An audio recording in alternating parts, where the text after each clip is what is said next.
rate. Here we are in August here in Dent County. Wow. A great place to be, though. That's true. You watch the news and you think, I'm glad I live here. When you watch the news and everybody's complaining about By the way, talking about the news, I'm going to give a little teaser here. Okay. Folks, if they've seen the news recently, they may have seen where the Attorney General of New York State has decided to file suit against the NRA and pointed out that it's the intention to dissolve the NRA.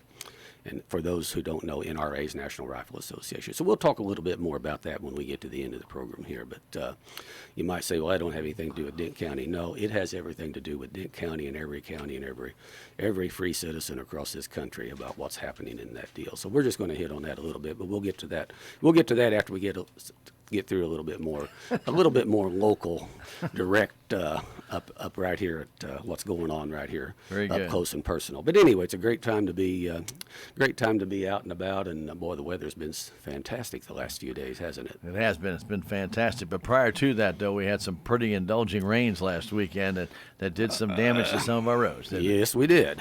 Parts of the county, and parts of the county got over 5 inches of rain. Last Friday, and then again on Sunday we had another good splash. At my house on Sunday we got about 1.5 inches in about 20 minutes. I got 3.5 inches on Friday morning from about 11 o'clock till 2 o'clock. So, but some areas of the county got even more than that on Friday, especially on Friday. So there was a good bit of damage to repair from, when you get that much rain in those short periods of time, there's no way you can have everything in good enough shape to handle that much water coming down at one time. So anyway, the crew's been busy though and got things back in shape, and that's just the nature of the beast. The upside is with all that rain, the grass is green, pastures look good. Ponds filled back up, didn't they? Yes, sir. Yeah, ponds look good. So anyway, yep. Very, very good. Okay, so we know that those guys have been really, really busy to catch up, but we all know that just like you talked about with the grass turning green again, that means the brush is going to grow even higher. Oh yeah, that much quicker. Yes. The road and bridge brush cutting crews are constantly always out getting the brush cut along the roads, and it actually takes over a year to get around all the roads in the county. So as you can imagine, before they get done, some of those that's been almost a year since they've been done are growed up and bushy, and folks don't like it, and we know that. It's just a matter of we can only afford to have so many brush cutters and crews working on trimming the brush along the roads. Right. So anyway, but Yeah. I would mention too, along with that, when we're talking right about can ahead. only afford so many, I see in my notes, since I was last on, we had our last CART report, and that's our concert. Yes, sir. County aid road trust funds that come in again from your tax that you pay on your motor fuels, and then your sales tax you pay on new vehicles and things. So that's been trending down this year, but especially since the COVID-19 thing and the pandemic effect of that going back to March. Tourism and some of that stuff slowed down dramatically. Our July CART fund report came in at $56,000. That compares last year to $60,000, just a little over. So year to date, we're down on that about $27,000. We're down almost 7%, and that is money for part of our road and bridge fund. And so, it makes up about $700,000 of our total budget for the year. So we watch that. So that's now the other side of it, as we've talked about. Next time I'm on the radio, we'll be talking about sales tax revenue, and amazingly, our sales tax revenue has been up almost that same amount year to date. So it kind of offsets it. So anyway, but it's just something that we watch. Well, and I think our CART monies coming in August will be past that April-May time when there wasn't much travel at all, because we know that tourism really started to pick up. Tourism picked up mightily. So if it's May, June, I think you're going to see the number getting back toward normal, maybe even a little bit above. Who knows? Yep. People wanted to get out at that time. I know that they were getting tired of sitting around doing virtually nothing. So people did go. I saw a lot of people just traveling just to conservation areas and things just to take a walk. Yep. Just get out. Some way, somehow. Yeah. So hopefully we'll see that reflected in those numbers, Darrell. Yep, I think we will.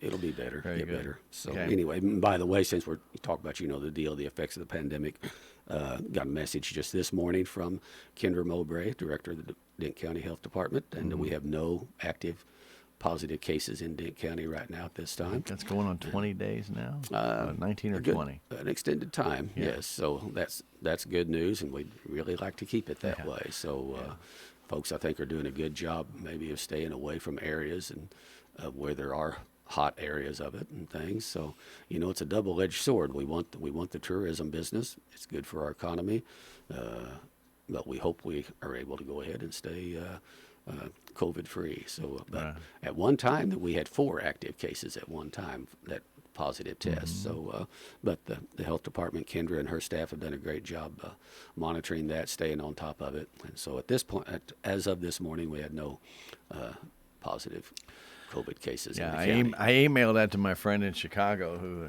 No. he's got a fresh food business, and they've been delivering these fresh foods to even the offices that have still been in. They don't want them to go out and eat, so they've gotten these contracts where they deliver them lunches that are all, they don't touch them. They set them outside and pick them up, and et cetera, et cetera. And he just told me, he goes, I guess out there in the country is really the way to go, isn't it? So I think so. He said, bet. he goes, I don't even know how many we have, but we have a bunch. Yep. My condolences to anyone who lives in Chicago or St. Louis or any of those But it places. really affects how those towns operate. You've been through Sure. St. Louis, and there's not even a third of the traffic that used to be out and about. And Actually, so- I haven't been through St. Louis recently. and Okay. If I'm never there again in my lifetime, would be just fine with me. Actually, with all Well- with what's going on there, Yeah. besides the COVID deal, everything else that's going on there, and how they choose to handle their business. I don't care if we give St. Louis over to Illinois and wash our hands of that. But anyway, Might want that's that an sales aside. tax to stay here, though. Yeah, that's fine. That might be the only That's thing. fine. But You know. anyway, Well, but I'll anyway, catch some grief over those Okay. comments too. But Well, that's you've been okay. on 44. Yeah, and there has exactly. not I know. been- I know. Yeah, yeah, it has. not It's been a drastically affected. Yeah, and I've had to go up there dealing with my dad's villa and things of that nature. So there's not traffic. And the sad part is that there's still a lot of these businesses that are still closed. Yes. That they had to close back in March. And It's sad. it is It's terrible. sad. And some of these people will not And come these back are just in good, business. hard-working people, out there doing what they've always done, and that's what's really sad about it. The effect it's had on folks like that. But they've got so many other restrictions, Darrell. It's like estate sales. 3 people can go in the house. 3. That's it. Isn't it something? And then they have to stand outside, and they got social distance. And you got to hire somebody to go out there and make sure they stay 6 feet away and stand out there. Even if it's pouring down rain, they got to stand outside. So, anyway, they got some crazy rules. So I agree with you right now. Let's get all this stuff out of the way. Let's try and get back to some kind of normal. Yep. All right, Yep, very good. yep. You had Sarah Absolutely. Massengale from the extension come in. Usually they come in earlier in the year in the springtime when they they come in and try and get the commission up to date on stuff. She's talking about a couple different things going on. Obviously, soil tests. And they are back. Ironically, They were closed down for a while. Right, but the soil tests have they been are going open. on for a while. But she said they have been up this year. Up dramatically in the number of soil tests that they do. And I think a lot of that's pretty neat. I think that is just some people taking a little more interest in, actually, if they had a little spot of ground there, actually growing some of their own vegetables and things from have a little garden and do some things. If you're going to do that, get you a soil test on your ground to see what it really needs. You might need to put a little lime on it or some things like that. Do some, but yeah, you're right. Very Yep, good. so that was Very pretty good. neat. And they're looking for a replacement for Linda Shelton, a full-time position. Right. It's going to be full time for the youth education assistant, and that's going to be a real plus. Linda Shelton, as most folks know, or maybe you didn't, but she retired from that. I don't remember how many years Linda was there, but she done a great job working with our 4-H. And at that time, it was still just a part-time position. I forget how many hours, but the university has given them approval to go ahead and make it a full-time position. With benefits and things, and they're going to expand the position a little bit on how it operates. So, and I think they're advertising now for applicants for They that are. position. So, someone interested in that job, please get a hold of Sarah or somebody there at the University Extension there in the Judicial Building, and check that out, because we do need that youth education assistant working with our 4-H clubs. We got a tremendous 4-H program here in Dent County, tremendous.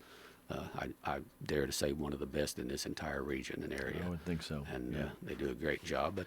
You really need that person there at the front of it, helping coordinate everything. You renew your 4-H in October, so you definitely want to get in now so you can get your feet wet a little bit and be prepared for that. And, of course, you also talked about the Neighborhood Leadership Academy that they have going on that you can sign up for right now. It starts August 24th. Right. And again, contact Sarah Massengill there at Extension and sign up for that. It'll be a neat program. Yep. Very All right, good. very good. Megan C. from the our county, our 42nd. Before we get to that, let me back up, if we would, just a little bit there, back on the We're going to put it in reverse here, back up? just a little bit. Okay. Just a little bit, yeah. we were talking about 4-H and so on. Oh, yeah, yes, sir. They I'm had a sorry. great, we had, when I was on the air last time, was on Friday as they were having the shows and things. That's for correct, the that's right. 4-H FFA Forgot about that, Darrell. Expo. I can't believe Stan said No, Stan I forgot something. that. I forgot that we Yeah, hadn't talked about that time yet. period. Yeah. But anyway, and I tell you, they had a great congratulations to all the 4-H FFA exhibitors. They done a great job. This was everything was kind of up in the air with how this was going to work with the kind of a totally different kind of a deal with the social distancing things they were trying to put in place and all of those things, and then changing the time for the sale to 9 in the morning, which by all accounts seemed to work great. That was a good idea, as hot as and it was that and day. the local support folks for the 4-H FFA, the animal sale was great again. And I can tell you this, Dent County's 4-H FFA Expo and program is the envy of all the areas around us too. I've heard that quite often when they ask how'd your sale go, how'd you do, and want to tell them how many animals and kind of what was happening with it. People just wow, and for a fairly small community compared to some other places where these go on, the support is great, but you got to take your hat off to our businesses and people here that support it as well as they do and come out. And it was just it was a nice event. Got the sale over. It was over fairly early. The animals in loaded out before it got hotter. Now it wasn't near as hot that day as it has been on some days. It got that way by the afternoon. By late afternoon, it was, and I helped get one load of animals hauled out to a processing plant, and when we got back, why, it was like everything was already cleaned up, squared away out of there, and before it got hot at all. So anyway, congratulations to all those, and to Heather and Lane and that worked with that, and the extension folks, Junior Livestock Committee, John Langdon, and the Livestock Committee, and everybody. Really, that there right there is an example of everybody rolling up their sleeves and working together to make a successful event. And thanks to you, Stan, and the radio station here for the great job you guys do. You help with equipment, electronic equipment, and sound system, I know, and getting it on the air so people can hear. So it's right, and it's on YouTube. If somebody would like to see that auction, it is on YouTube, and you can go. There's no charge to go see it. It's free. Yep, there you go. So anyway, pretty good stuff. Neat event. All Good right. deal. To Megan now. Yeah, sure. Judge Megan. You don't C. want to turn down judges, Tommy. I'm telling you. No. And she was just in to discuss some security and safety issues in the courtroom dealing with the COVID-19. Well, it's kind of a double thing. I'd like it. Part of it is the COVID, and another is just some basic security things right. that could maybe be done to upgrade a little bit. So we're looking at that and some things, and those things that could be done, we can pay out of the CARES Act money fund that we have. The other things we just have to pay out of general revenue, out of building and grounds or our capital expense and things. But they're looking at that, and she's got somebody that will be looking at some of those things to make some changes in that. So it's a good visit. We've been very fortunate over the years that we've had a great relationship of working with our judges, and the judges working with us on things and stuff. That's another deal where I hear some terrible nightmares from counties and the commissions and the knockdown, drag-out battles they have with the judges and things. And I've never really quite understood that. I don't think anybody wins on those. It's only losers, it seems like. But Judge Megan C. is great to work with as well, and Judge Kelsaw across over the Judicial Building as well. If they've got an issue or concern, come over and visit with us. So let's sit down and see what we can do to figure it out. There you go. So now, speaking of CARES Act, there's money available. There for CARES are Act. dollars available. Yes. You want to tell them about it, Darrell? Yeah, as most folks know, we got about $1.8 million of CARES Act dollars sent down to Dent County from the state. It's in a separate fund. We had to amend the budget and set up a fund to put that money in, and that money is available for public entities, any public entity, and it's also available for nonprofits and also for private small businesses. It cannot, according to the guidelines coming from the federal government, cannot be used to replace lost revenue for any of the entities, but it can be used to help cover any expenses associated with the coronavirus pandemic dating back to March and through December 30th of this year. So again, it can't be used to help replace lost revenue, and that's unfortunate, but that's just the way the rules are. Now, I can tell you, you will hear of, I know of at least one county that said they don't care what it said, they're replacing lost revenue with it. And they're going to be lucky. I mean, there's going to be audits. We already know we'll have an audit done, and the auditors are going to base their audits based on what the federal recommendation, what the federal guidelines were, and they're going to be cited in audits, whether they were in compliance or not. And at some point, they'll be very lucky if somebody at the federal level, as they review these audits and things, go, whoa, wait a minute, what's going on here? Now, I'm not going to throw any of them under the bus, but I'm going to tell you, we're not going to be sitting out here down the road and having, because these monies channeled from the federal government to the state, and the state channeled them to us. If the feds determined that money was used for purposes not allowed within the guidelines, Who pays it back, Darrell? the state pays it back, but the state will order it back, paid back from the county. And they don't care who you gave it to. That's your problem. The county will have to pay it back. Right. Well, we've set $800,000 aside of this just for the private small business portion of this. And we've set a 20,000, or no, I forget now. On the 20. on the private small business, 20,000. We set a larger amount for the public entities because they're 100 or 125,000, I think, something like that. on for the 100,000 for the public entities to access those dollars and things. And we're just trying to spread it up because we still don't know what might happen between here and the end of December. And so on. So we're kind of trying to get it out there, but we do want all the dollars to be used. Those Dent County businesses, public entities, the nonprofits can avail themselves of it. They can do it, but it can even be used. If the pandemic affected your ability to operate, then and reduced your revenue stream, then it can be used to help pay costs that you had, expenses that you had, even costs like rent, utilities, insurance, any of those things that you had going on. Then it can get help with that. If you have questions, more information, you can contact any of us commissioners, but I can tell you what we're going to tell you, and I'll tell you that you need to contact MRPCs handling the application and the administration of these funds totally, except for the ones that come through, say, one of our county offices, we'll do that in-house.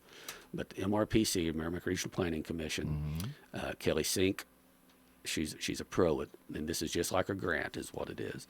Call Kelly Sink at Merrimack Regional Planning Commission, 265-2993, and they'll help you with the application process.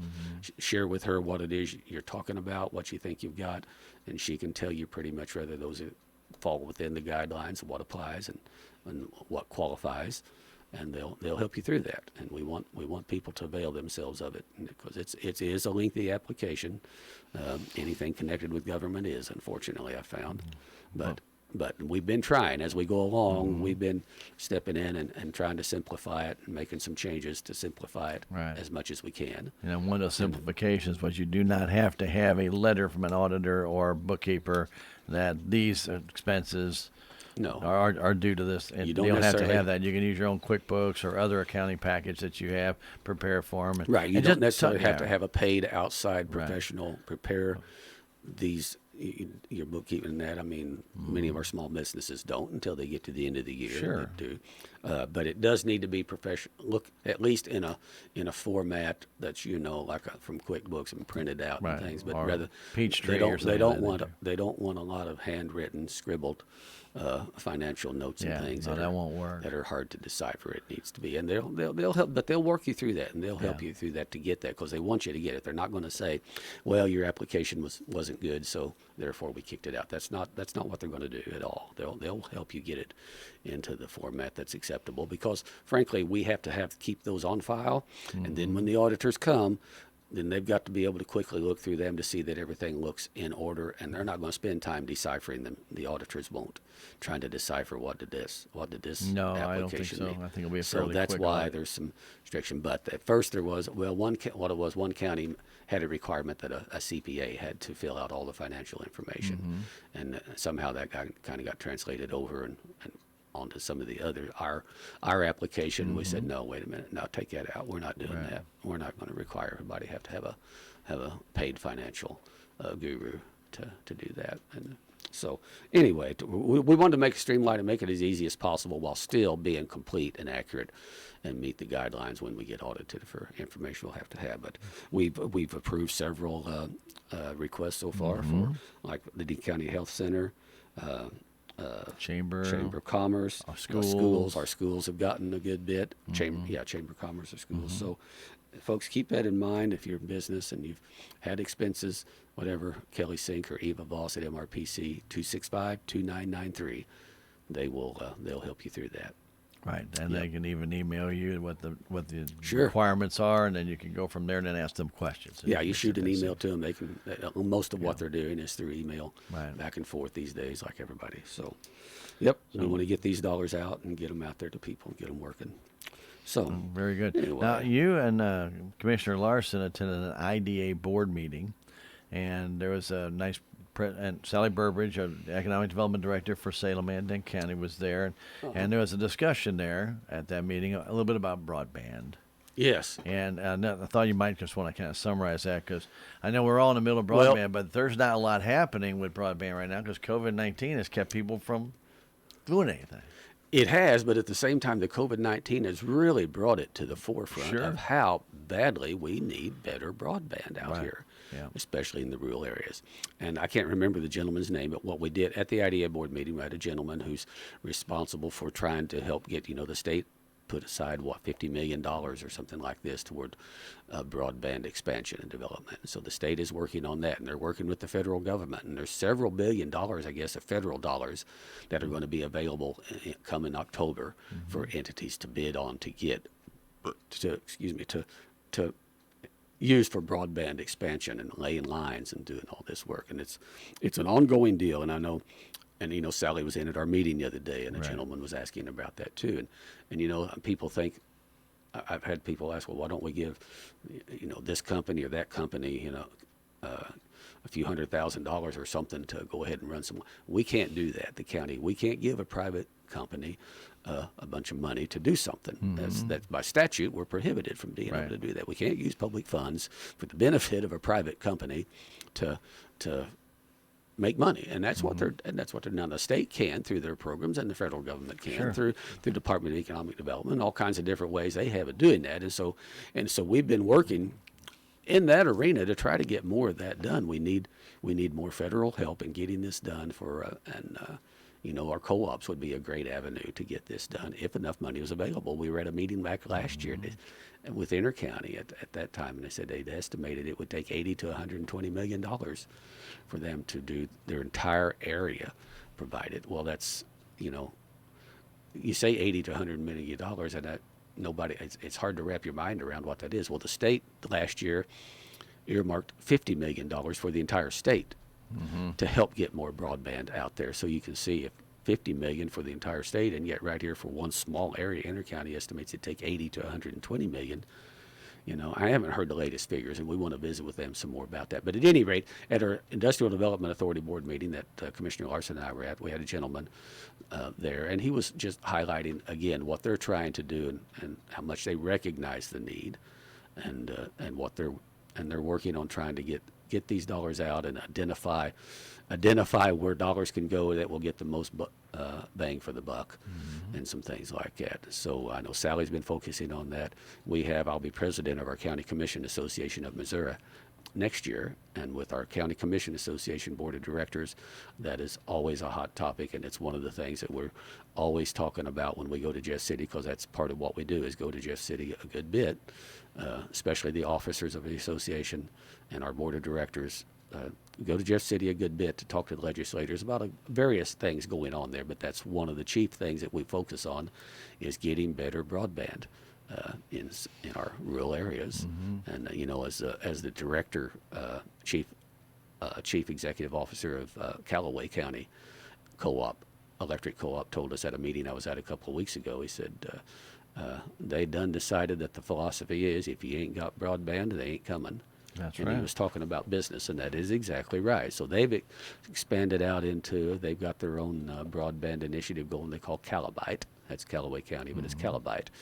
Now again, they're running lines into some areas where there's a fairly high number. Of course, Concentration of Callaway's a lot people. different than Dade Yeah, County sure. or Shannon County, or but they're running it out into them areas where they can get several people hooked up relatively quickly to generate the revenue to pay for it and that. But it's working and they're getting there.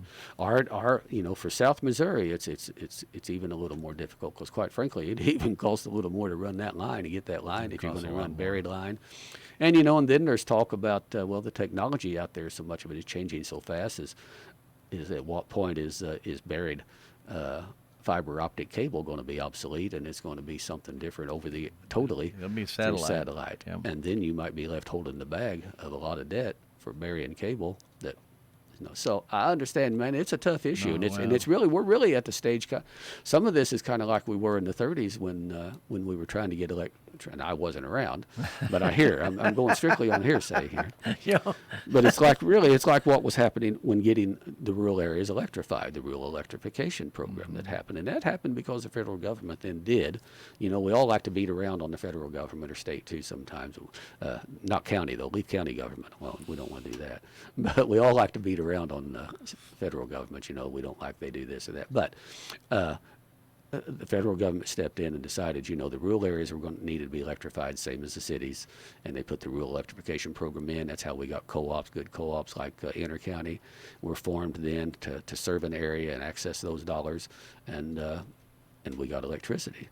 And so I'm oversimplifying that, and there's probably some people who could come in here and explain that a lot better. But at any rate, it did take a program there, a federal program where those co-ops could borrow that money at very, very, very low rates, interest, to get the job done and get it done. We're kind of in that same boat here on this broadband internet thing.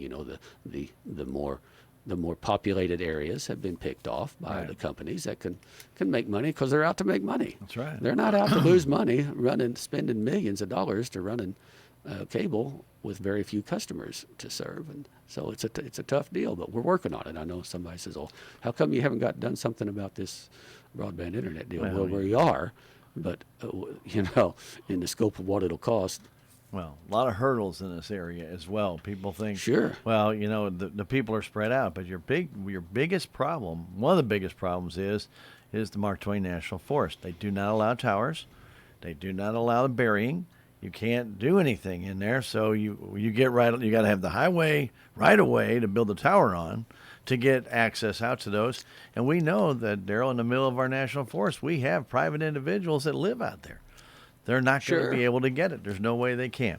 So unless they're served by a county road that comes down there. Right. Unless you have some kind of other way. It means a right of way that can be used to like along Highway A or B. But again, that's a very high dollar process. It is. So I'm going to get you maybe a little heads up, so you might be able to tell us at your next meeting. The FCC has recently, in the last 3 years, they've been trying to let 5G take over part of the C-band spectrum on the satellites. As of August 31st, all radio stations have C-band satellites now have to make a commitment that the FCC will be allowed to either give them a lump sum money to move that satellite dish or change the frequency or not. You have till 31st to make that commitment.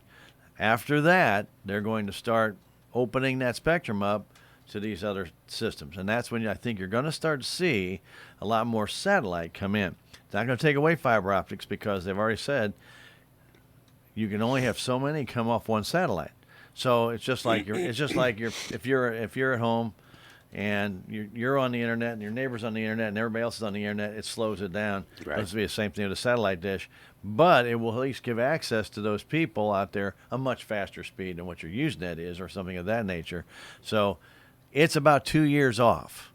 So that's what they're kind of telling me, that satellite Wi-Fi will be available by 2022. And that's going to be mostly in rural areas because in the cities, it's too concentrated. They have to have the fiber optics. Yeah. So if they try and use it out of city, they're going to be slower than they would if they would just go into a public place. But again, that Wi-Fi. points out how the technology is evolving and changing, which creates a challenge of how much an entity out here wants to invest in what is current technology with the deal Right. of some of this. So Well, it's what I'm really, thinking it's, is right now you're not going to have those people looking to bury those lines anymore. I think it's all been coming off the C-SPAN, and that's going to be coming next 2 years or so. But that's still 2 years, and Yeah. things can happen in the next 2 years. And again, man, this COVID-19, when they talk about when they shut the schools down and the need for kids to be able to do learning online from home. And man, that is a challenge for you think was, first of all, the parents are, hopefully they're trying to work,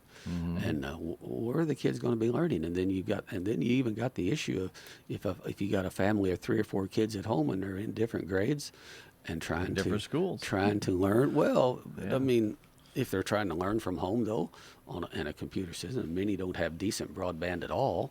If they have any internet access, it's not very fast. Right. And you talk about trying to do that, it just doesn't work. And and the worst part about this is let's not hurt the education of our kids and our youth as we go through this. We got to do whatever we can to help, and that's Right. one reason why I go back to the CARES Act fund. Is I want Right. want schools to know, and schools have really jumped on this to get some things that would help them in that eventuality, and help them with other things, even just to hold school live and so forth and so on. So anyway, a lot of wheels in motion, a lot of things going on there. So But that was something I know you but- didn't know about because I just got the notice.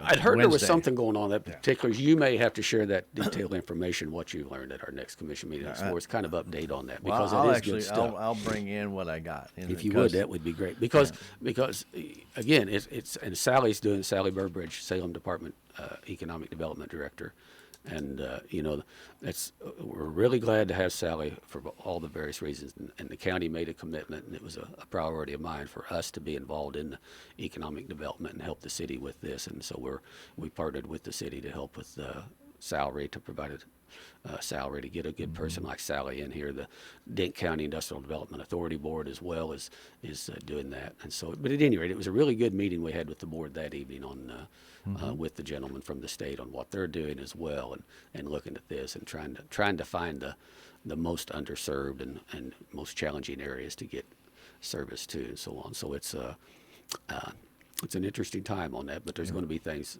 happening, and I'm glad of it. We'll be doing anything we can to help with that. Well, speaking of Sally, she brought in her report that she does at every first of the month, Right. and brought in Dr. Lynn Reed, the new superintendent of Salem R80, Yes. as the commission had asked to meet her before appointing her to the Enhanced Enterprise Board. So Yes. it was a nice meeting, and she answered a lot of questions. With Mr. McCullough leaving R80 school, our enhanced enterprise zone, the superintendent of R80 schools has before was on there. So Sally had recommended her for appointment. So we just wanted to meet her and see her, and a very nice lady, and had a great visit. And so we did vote to approve appointing her to the enhanced enterprise zone, which is another vehicle to help with economic development as things come up. We had So, a meeting last night, I believe. Good. We had a meeting last night. So anyway, that went well, and then was also pleased to hear Sally's been given the task of going ahead and finishing up getting the website, we have a website that is a joint project. It's a joint website for Dent County, City of Salem, and Chamber of Commerce. And the old one had been around. It was pretty antiquated, and it was difficult to keep up to date was the problem. So at any rate, so Sally's working on that to get that improved and get basically a whole new website built that will be much more, I think it'll be much more user-friendly, but it'll also be much more friendly from the standpoint of each entity being able to keep their specific area up to date. The office holders can go on and update their information. County Clerk Angie Curley can go on it and has been wanting this desperately for some time, to be able to update election information. Just something as simple as sample ballots, election night returns, and all this everything to do with that, and just up-to-date information, what's what and what's happening. Chamber of Commerce, it'll be a great addition for them, and of course for the City of Salem and everything that goes on there. So really pleased to hear Sally's working on that, and she'll be she expected that we'll probably have that up and going here by this fall. Might have it ready here even before the General election. November election, general election in November. Yes. Now, one of the neat things she's been working on is a certified site application, and she went over that. And this is a lot of different things that will give Salem an edge. Yes. It's on a special website with the state that would entice somebody to move into this. It's already ready to go, and all you got to do is say yes, and they're there. Right. And she's getting this prepared. Right now, it's And- just a wooded piece of ground Right. out at the industrial Right. park, and they'll have that. They're going to have that cleared, and basically have it where it's very, very Right. quick for Have all the utilities will be entity. there and everything already ready to go. But you still need, it's a few little things she still has to have. Like she has some stuff from Archer Elgin still coming in. The MDC Heritage Review to make sure there's no endangered species. Floodplain did get approved, so that part is done at the last Alderman meeting. Yes. And then the archaeological and the cultural clearance from the State Historic Preservation. I don't think anybody ever realizes you have to go through all these Lots of before you hoops can and do circles. anything. And then she's waiting to hear back from them. So there's a lot of that going on. Once they get the approval, they'll be cleared, they'll be prepared, and then Salem will have their name at the top of that list, and Yes. that'll be great. Plus a number of different other things she does. But I'm always intrigued to hear what she has to say, and it's always pretty cool. She's just very busy all the time, and anytime she ever asks for stuff, I try and make sure I can get it to her quickly as possible. That we can from the radio station. We get some information, but Darrell, it's just amazing what's going on in Denton County. I think people don't even really realize, how much importance it is to have that economic development That's director, right. because there's That's a lot right. of businesses that are inquiring. There's some people that wanted to expand. COVID-19 kind of put that on hold, but she's still in touch with them, following up. We spent a lot of time. I served on the committee with several others, interviewing several applicants to take this job for the economic development director, and it's we spent a lot of time going through this, and I think our time was well spent. But it has been as I say, it was a priority for me and a priority for several of us to try to get this done, because we just felt it just so important for our area here, for the whole community, not just the city, but for the whole community in the county and this area, for somebody to work on that. And even if it comes to where they're working with one of the other counties next to us, to even to help get something there. There's some entities that simply are not going to locate off the interstate. They're going to be on an interstate or U.S. highway.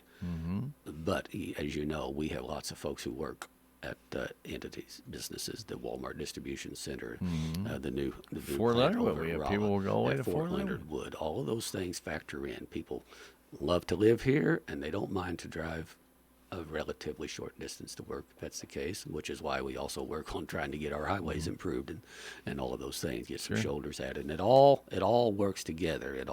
Nothing really operates within a real tight bubble in these things like this. But anything we can do to get some of these businesses here, and again, broadband internet factors into that huge in getting that, so it's everybody working together and all of these things coming together to get it done. So yeah, there's so much going on all the time that we probably don't do a good enough job of getting the information out about it, because we just sometimes you're so busy working on it you don't realize you need to talk about it, tell. But sometimes it's stuff there. She can't really talk about specific companies and that until it's a signed deal, a done deal. But there's a lot of things going on. But she also pointed out, I don't mean to interrupt you, but she also pointed out that the unemployment in Denton County is still better than it is in the state and, of course, nationally.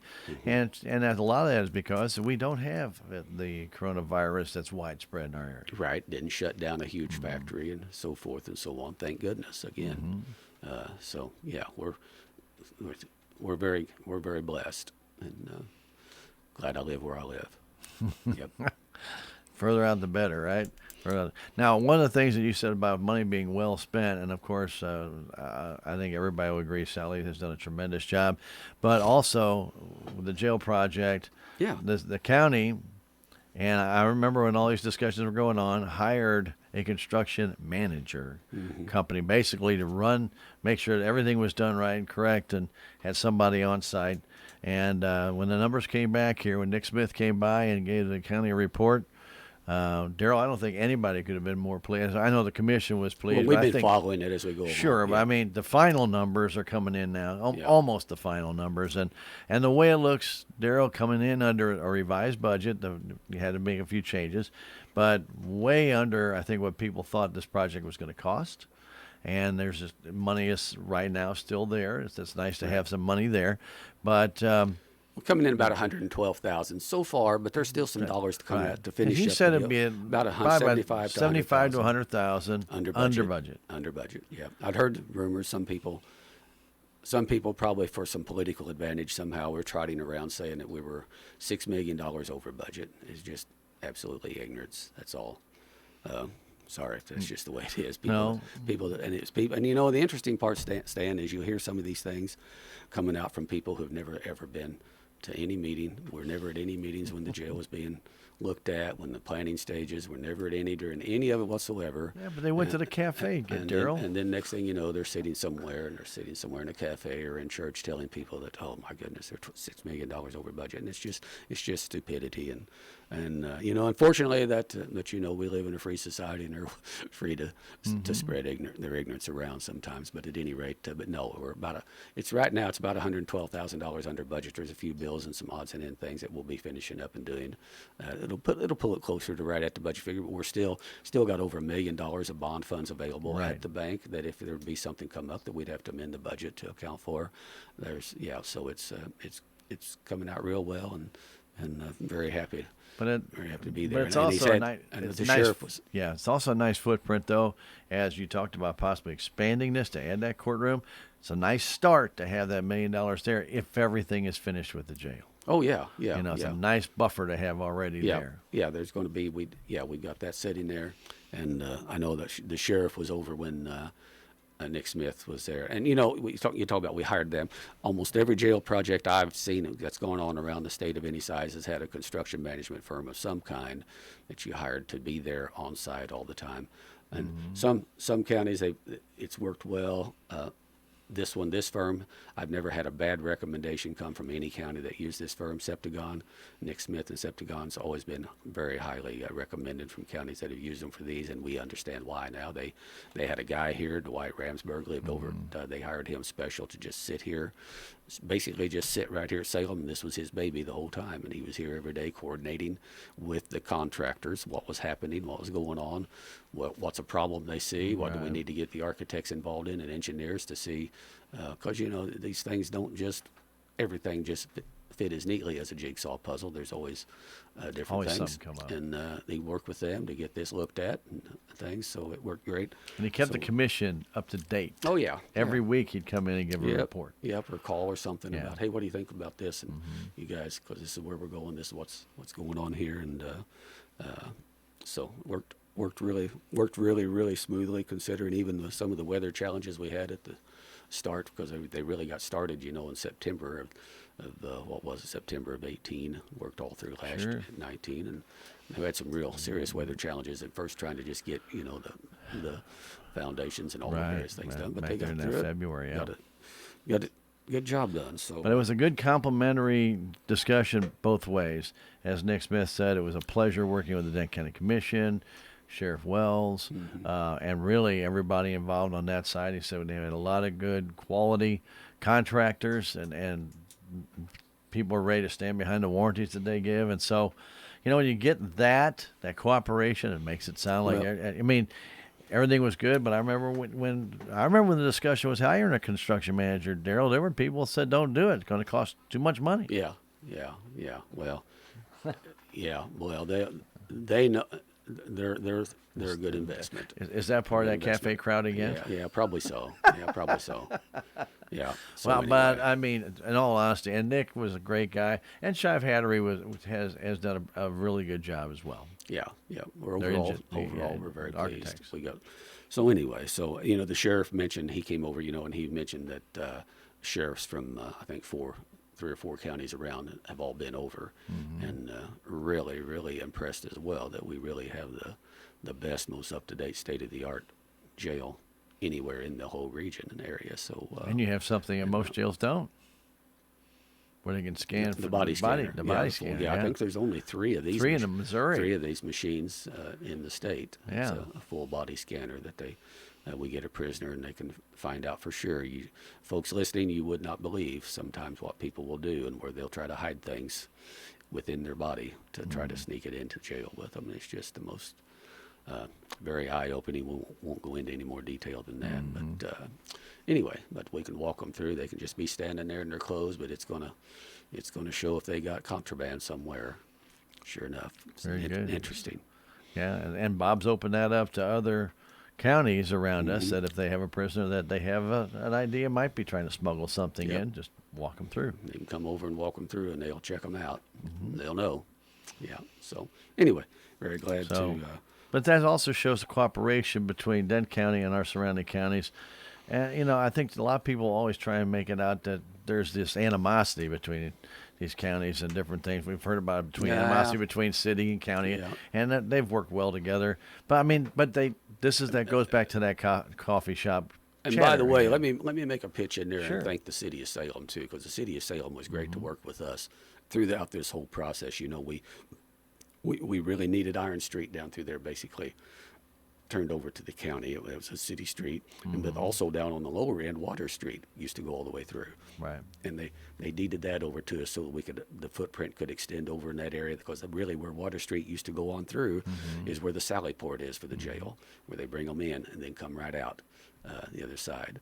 And the city was great to work with us throughout the process, and can't say enough about that because I have heard some terrible stories also, kind of how some things have gone. But just that area there, and the city has been, that was one thing when I became commissioner.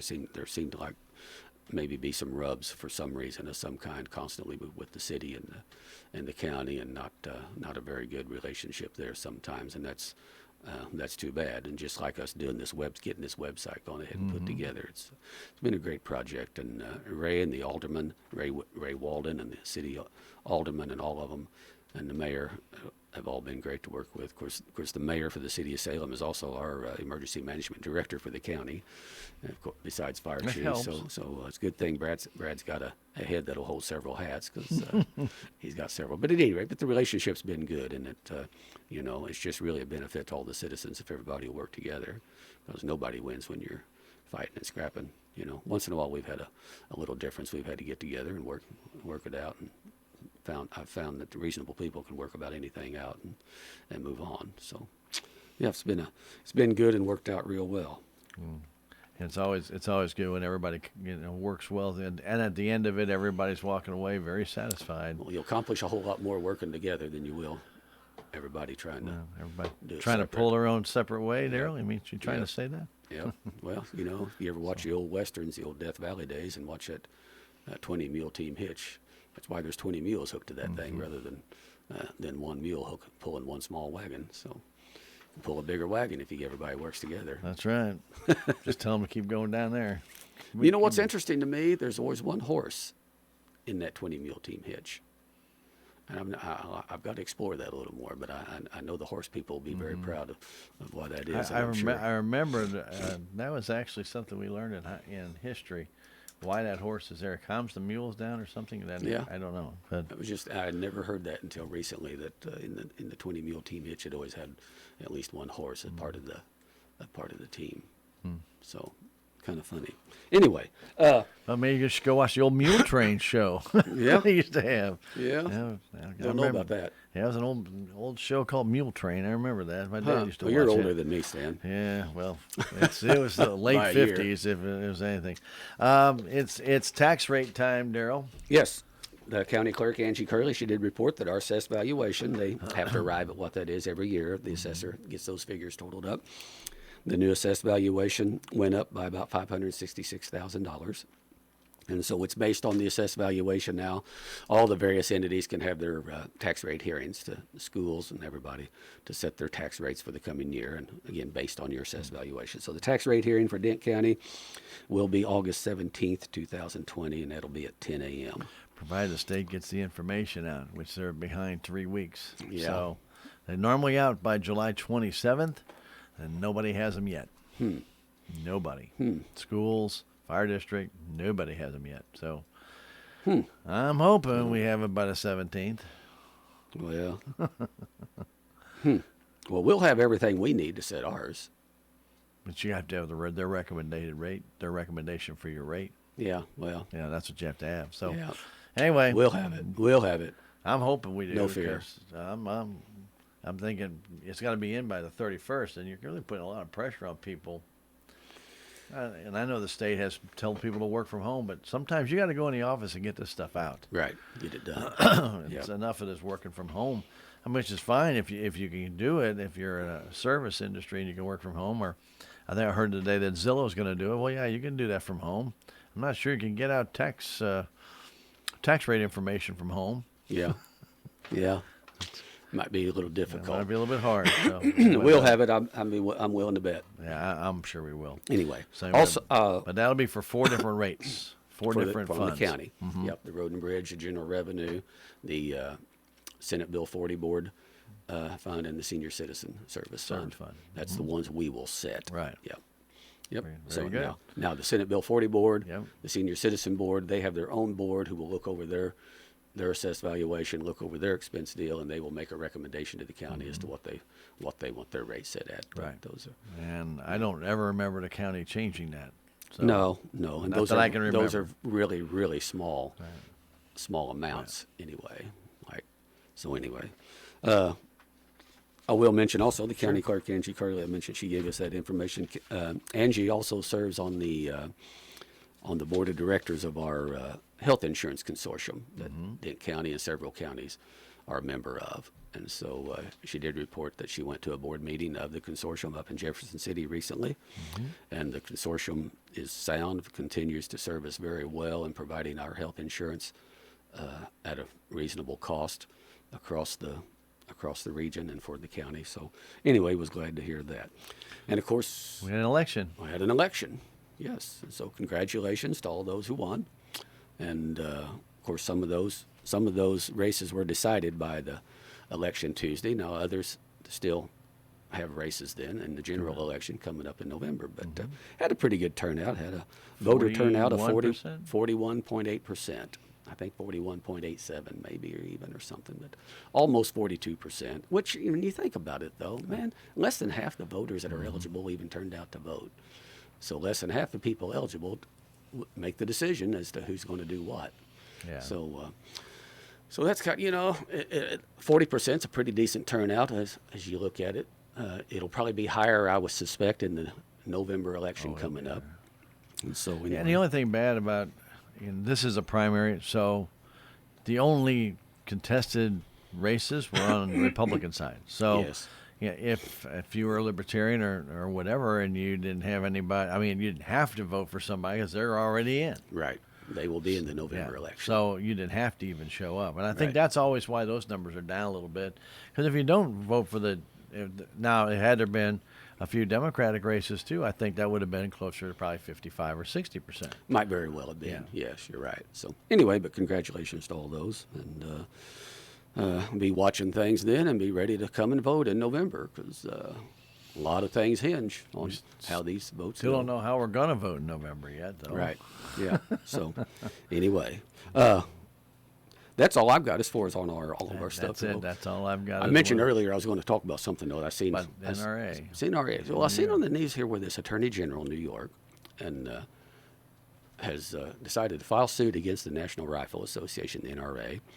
And somebody listening may say, "Oh, I don't like NRA." Well, that's fine. The point of this really has to do with the NRA. The point is here, this Attorney General has decided they're going to put the NRA completely out of business. They're going to dissolve them. And I want to tell you, if we reach the point where we can let our state government or somebody in state government put an entity out of business like NRA just represents a group of people and their views, and they lobby for them. And their Second Amendment rights. And their Second Amendment rights, which to me is very near and dear to me. But there are organizations out there that, frankly, I don't care for, and I wouldn't support at all. But I'll be darned if I want somebody in state government to decide we're going to put that business put them out of business because we don't agree with their political viewpoint. And that's very dangerous to me anyway.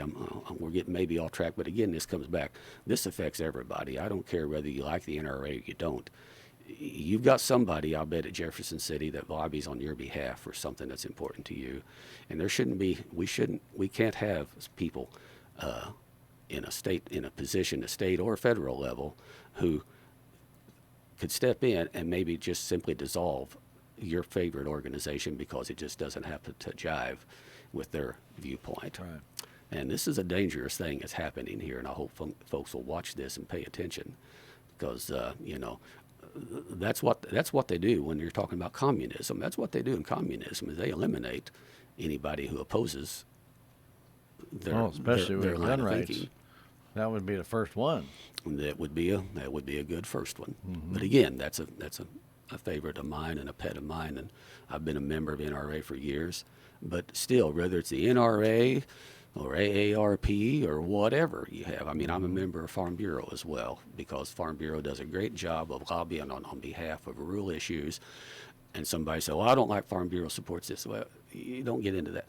There's different things. My wife and I have been married almost 40 years, and maybe once or twice or a couple of hundred times we didn't agree on something. But still, the fact is, Farm Bureau supports rural issues and lobbies and works on behalf of rural issues and farmers. Would we want somebody who was aligned with the urban areas to say that doggone Farm Bureau works against us and we just need to eliminate Farm Bureau being able to even operate? We can't have that. And this is a dangerous, dangerous thing that's happening here. And this is just a shot across the bow, I believe, as far as what this Attorney General's doing. Should be a warning shot across the bow to everybody to wake up and see what they're trying to do, and that they're trying to silence and muffle anybody that doesn't agree with their political viewpoint. And I'm not talking about one party or the other. It doesn't matter. This is serious stuff, and it's why people need to pay attention to the people that are running, what they support, what they stand for, and get to the polls and vote. We need more than 40% of the people making these, because I mentioned the other day, the last time we were on, I mentioned it's important for people to fill out the census. We don't want to lose any more representation from our state. States like California, New York, seem to always be picking up representation. Why people want to move there and population increase, I have no idea. Of course, we're getting lots more people interested in getting out of places like that and moving here. That's exactly right. And I do understand that. Why that? But at any rate, this deal that's happening with this attempt to basically totally demolish the NRA, that's my organization right now, but it could be your organization, be the next one, if it just didn't happen to jive with the viewpoint of this outfit or this attorney general or that attorney general. And where does it stop? That's exactly right. Where does it stop? And this is serious business thing, what's happening here with that. We got a lot of serious work to do in different things, but things like this, I hope folks pay attention to, because again, whether you like NRA or not is really immaterial. It's whether or not something like this is allowed to happen is the problem and the concern. That's true. So I don't want somebody saying, that KSMO radio, we don't like some of the things he carries, and we're just going to put him out of business. No, we don't want that. Or the same way, Salem newspaper or whatever. I guess I'd retire. We live in a free country. No, but you're right. We live in a free country, though, because we've been free to support. I can't go to Jefferson City or I can't go to Washington, D.C. all the time and lobby. Lobbyists get a bad name. Well, but on the other hand, lobbying is part of your First Amendment right. The NRA isn't just part of your Second Amendment right to keep and bear arms, but the NRA represents your First Amendment right, freedom of speech and freedom to go to the government and say, this is what you need to do. We all can't go to Jefferson City all the time. We all can't go to Washington, D.C. all the time, but we can support those organizations, and collectively we can support them, and they can pay and they can do things on their end to support those causes that are important to us. And There's again, all kinds of lobbies. whether it's NRA, whether it's Sierra Club, deals like that, those places, PETA, those all entities those different things. I mean, have a place. Yeah, PETA. Everything has a place. It's just when You they had try to and go and mention PETA. Well, Now, there's a pet peeve of mine. no pun intended. But I'm going to tell you, though, I would not support at all the government's right, have some right to just totally put them plumb out of existence. Now, if they've done some wrong and they've done something criminal, you know what? Yeah, go after the individuals, Right. you know, through fines and things. But to say your aim here is that you're going to dissolve an organization, whoa. We're crossing some lines. I think sometimes, you know, when we see it, sometimes organizations sometimes try to take things, or a part of that organization takes things too far. And unfortunately, that person or that wing happens to be under the main topic, and all of a sudden, well, if that's what they stand for, I'm against them. Well, that's, you know, I'm not a big PETA fan, but they have probably done some good somewhere at one time, but then they try and take things a little too far, you know. So I mean, well, this, but that's what we have our right to do. We can vote that down. We can that's stop right. that. Well, and you know, this thing has even gotten to where here for the last couple of years we've heard of things where somebody in the state or federal government wanted to monitor pastor sermons for hate speech. Well, again, you know, if you're going to get into where you're going to let somebody at a state or federal level monitor and prosecute a preacher in church because of what he was preaching, oh man, you know, again, now you're crossing lines there, First Amendment, and this one. But this one here is another, I think, is just a huge shot across the bow, warning people. And again, as I say, I don't think it matters whether you like NRA or not. This isn't about them. It's about us as a free country and what we can do and who we can support. Sure. And things. So anyway, And if you don't think it's already not happening, just go to your email and send a hate mail on your email that you're going to assassinate somebody. And don't see if somebody shows up at your door. Yeah, well, Because I've seen that happen, and it has happened. If you do it, I think one time, if you don't, but if you say exactly how you're going to do it, you may see somebody show up at your door. and we're talking about the preacher's sermons. Well, We're I talking know, about but I'm even just saying that they're basic already listening in. philosophies. They're already listening in. Yeah. They're already watching things. Yeah, and They're you already know, doing it. Well, that's even like you know, you see now Facebook and Twitter and all these things that they've got somebody that will monitor and decide whether or not you said something that in their mind that they determined isn't factual, and so therefore then they can remove it. You know, that's some. You know, I'm going to probably have a Facebook page sometime soon, but frankly, I'm not a big Facebook lover. I don't have a Facebook page and stuff, and sometimes some of the stuff I see on Facebook, I think probably the biggest fan of Facebook sometimes is probably Satan himself, because it certainly is a vehicle unfortunately, it seems to be a vehicle for people to use to tear down people and do stuff like that, and I just hate that. But at the same time, when people are just giving an opinion or something for Facebook to be able to say, well, we can step in and we can censor and decide that this is factual and it's not. And yet you see some of the other things that somebody of a little different political leaning might have that they let go untested. You have to wonder. There seems to be a little mischief going on all the time there too. Right. So anyway, but at any rate, for an attorney general though to decide they're going to put a major national organization plumb out of business, that's troublesome. And I'm not crazy about that. But my thing is, with any social media, don't put anything out there that you wouldn't say to somebody's face. Yep. Because if you are just doing that to voice your opinion, and because you have one, but if you don't even know how hurtful that might be to somebody because you don't know the whole story, right? Please don't say that. Please don't put your opinion out there. Keep it to yourself. There you mean, you know, because I've seen so many different things that people have said, and they were clueless as to the whole what happened to something. Please don't do that. I mean, that's just my plea, because it don't bother me. Well, I just hate that somebody will use Facebook for something. I mean, I'll be honest. I've seen here recently somebody had something on Facebook that I frankly didn't agree with whatsoever, and so I didn't go on a Facebook page somewhere and cream them. I actually got a hold of the individual and gave them my personal opinion of why I felt their opinion of what they had was a little bit in error. And we had a good discussion about it and so forth, and that was that. But I don't know, it gets used for...